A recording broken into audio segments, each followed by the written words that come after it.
দেশবাসীকে নতুন বছরের শুভেচ্ছা জানিয়ে আগামীর পথ চলা সুন্দর করার প্রত্যাশায় ছাত্রদলের নেতাকর্মীরা। খুবই আনন্দ লাগছে, কারণ 16 বছরের পরে আমরা এই মুক্ত বাতাসে ছাত্রদের নিয়ে আমরা যে আমাদের রাষ্ট্রনায়ক যে প্রতিষ্ঠাতা তার কবরে আমরা ফুল দিতে পারবো, এটা তো আমাদের সৌভাগ্যের ব্যাপার। আমরা তো কখনো কল্পনা করি নাই এই স্বৈরাচারকে এত তাড়াতাড়ি আমরা নামাতে পারবো, কিন্তু ছাত্র জনতার ছাত্রদলের ভূমিকার কারণে আমরা এই স্বৈরাচারকে বিদায় দিয়ে আজকে আমরা মুক্ত বাতাসে।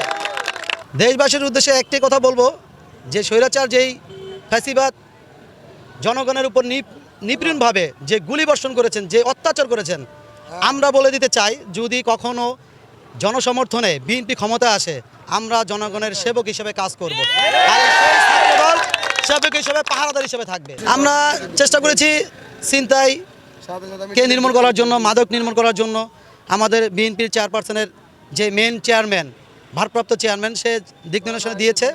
আমরা চেষ্টা করছি যে 31 দফা পালন করার জন্য। সামনের দিকে আমাদের কর্মসূচি আসবে, আমরা চেষ্টা করে যাব। বিজয়ের ব্যাপারে আমরা শতভাগ আশাবাদী।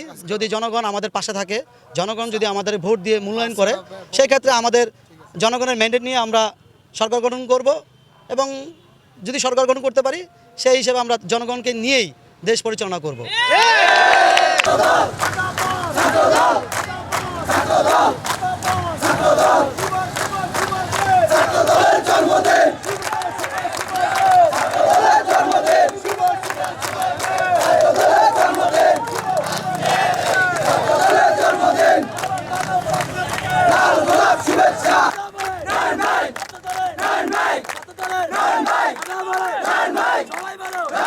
মাতৃভাষা টেলিভিশনের পক্ষ থেকেও দেশবাসীকে নতুন বছরের শুভেচ্ছা। নতুন করে আগামীর বাংলাদেশ গঠনে সকলকে ঐক্যবদ্ধ হয়ে সুসমৃদ্ধ বাংলাদেশ গড়ার জন্য দেশবাসীকে আহ্বান জানাচ্ছি। শাহিদ আক্তার পাখি, মাতৃভাষা টেলিভিশন, জিয়া উদ্যান, ঢাকা।